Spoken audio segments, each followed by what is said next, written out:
Good morning, class 9th. So, today we will revise the second law of motion. As we are revising the second law of motion, it's very important to first revise the momentum. So, we will start the class with the explanation of momentum. What is momentum? So, momentum is like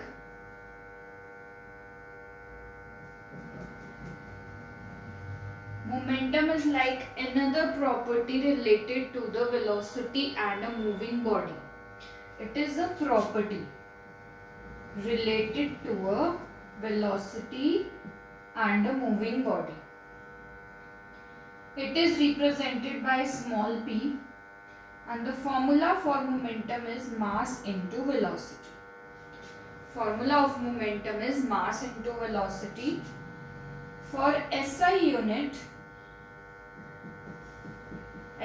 of mass is kilogram, velocity is meter per second. So SI unit of momentum is kilogram meter per second. अब इसको समझेंगे कैसे? Suppose there is a body A. It is initially at rest. It starts moving. This body starts moving. Suppose at 10 seconds the velocity of body is u. After 20 seconds the velocity of body is v. So at this condition the momentum is, and the mass of body is m, let it be m. So at this condition the momentum is mu, and for this condition the momentum is mv. तो यहाँ पे आपके पास एक body के लिए दो अलग अलग टाइम पे मोमेंटम आ गए.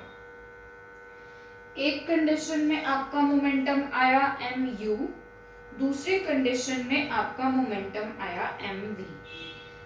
mu वाला आप कह सकते हो इनिशियल मोमेंटम है, तो इनिशियल मोमेंटम हुआ आपका mu, मैंने इसको p1 नाम दे दिया.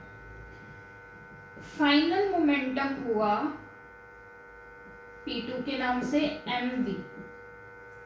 तो अगर मैं चेंज इन मोमेंटम निकालूं, उसको रिप्रेजेंट करते हैं डेल्टा p से.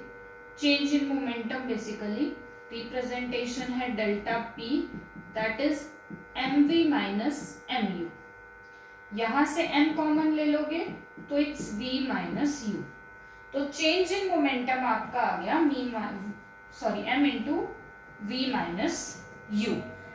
मास of the body bracket final velocity minus initial velocity bracket close.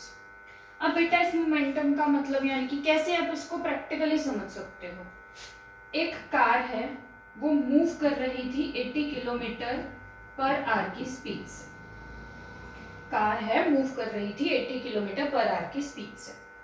आगे कोई दीवार आई, कार उससे जाके टकरा गई, तो एकदम से उसकी स्पीड 0 किलोमीटर पर आवर हो गई. तो इस कंडीशन में जहां पे 80 किलोमीटर पर आवर स्पीड थी, वहां अगर मैं कार का मास m लूं, तो इस कंडीशन में उसका मोमेंटम m इंटू 80 है, इस कंडीशन में m इंटू 0. तो मतलब जब भी आपकी स्पीड में कमी आएगी, तो उस कमी की वजह से आप जो कुछ भी एक्सपीरियंस करोगे वो इस मोमेंटम को डिस्क्राइब कर सकता है. ठीक है. So this is the change in momentum. अब मैंने आपको पहली कंडीशन में कहा था कि 10 सेकेंड पे ये था केस, 20 सेकेंड पे ये था केस. तो मोमेंटम टाइम के साथ बदल रहा है, आपका मोमेंटम टाइम के साथ बदल रहा है. तो rate of change of momentum क्या होगा? रेट ऑफ चेंज का मतलब होता है समय के साथ बदलना. रेट मतलब टाइम. तो rate of change of momentum में कुछ नहीं करना, आपने सिर्फ चेंज को टाइम से डिवाइड कर देना. अब बेटा सेकंड, ये आपका rate of change of momentum आ गया. यहां तक एक पार्ट ध्यान रखो. अब second law of motion actually क्या कहता है? सेकेंड लॉ ऑफ मोशन आपका कहता है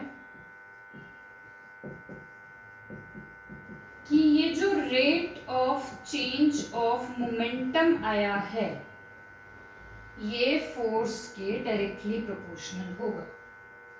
ये रेट ऑफ चेंज ऑफ जो मोमेंटम आया है वो फोर्स के डायरेक्टली प्रोपोर्शनल होगा। 80 किलोमीटर पर आवर की स्पीड से आपकी स्पीड 0 हो गई किसी चीज के टकराने की वजह से, इमीडिएटली होगी, मतलब 2 सेकंड में ब्रेक लगाई और इमीडिएटली कम समय में आपकी ज्यादा स्पीड में चेंज आया। ध्यान से समझना, कम समय में ज्यादा चेंज आया 80 से 0 तो फोर्स ज्यादा होगी। जितने कम टाइम में ये चेंज आएगा उतनी ज्यादा फोर्स एक्सपीरियंस होगी। टक्कर हुई थी दीवार से तो ऑब्वियसली डिस्ट्रॉइंग होगा, एक्सीडेंटल माना जाएगा। अगर यही 80 से 79 किलोमीटर पर आवर में चेंज आता है तो कोई ज्यादा इफेक्ट नहीं होगा। कम टाइम में ज्यादा चेंज आएगा तो फोर्स ज्यादा। अब ये भी अगर 2 सेकंड में होता है, कम टाइम में कम चेंज आएगा तो फोर्स भी कम। ये प्रैक्टिकली सोचने की बात है बेटा। एकदम से 120 की स्पीड पे गाड़ी जा रही थी, एक्सीडेंट हुआ, टक्कर हुई, एकदम से रुक गई तो ऑब्वियसली वो जो इफेक्ट आ रहा है वो चेंज इन मोमेंटम की वजह से आ रहा है। जितना ज्यादा चेंज इन मोमेंटम उतनी ज्यादा फोर्स एक्सपीरियंस्ड, और जितने कम टाइम में होगी वो भी उतना ही ज्यादा इफेक्ट करेगा। तो ये है आपका second law of motion. Change in moment, rate of change of momentum is directly proportional to the force. Okay, अब यहाँ पे इस प्रोपोर्शनैलिटी के साइन को हटाओगे तो इक्वल टू आएगा, प्रोपोर्शनैलिटी का साइन आएगा और कांस्टेंट ऑफ प्रोपोर्शनैलिटी आएगा। This is constant of proportionality, बाकी सब as it is. First equation of motion, first equation of motion क्या कहती थी? A is equal to V is equal to U plus AT।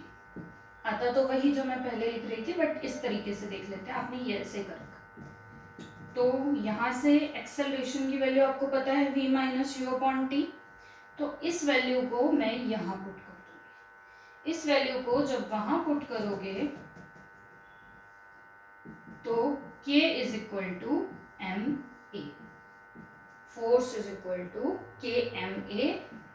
If constant of proportionality is 1, force is equal to M A. Clear? So ये आपका आ गया second law of motion की help से expression of force, और यही है आपका second law of motion. Force की जो आपकी यूनिट है वो है न्यूटन। वो यूनिट क्या है? Newton, represented by capital N। Clear?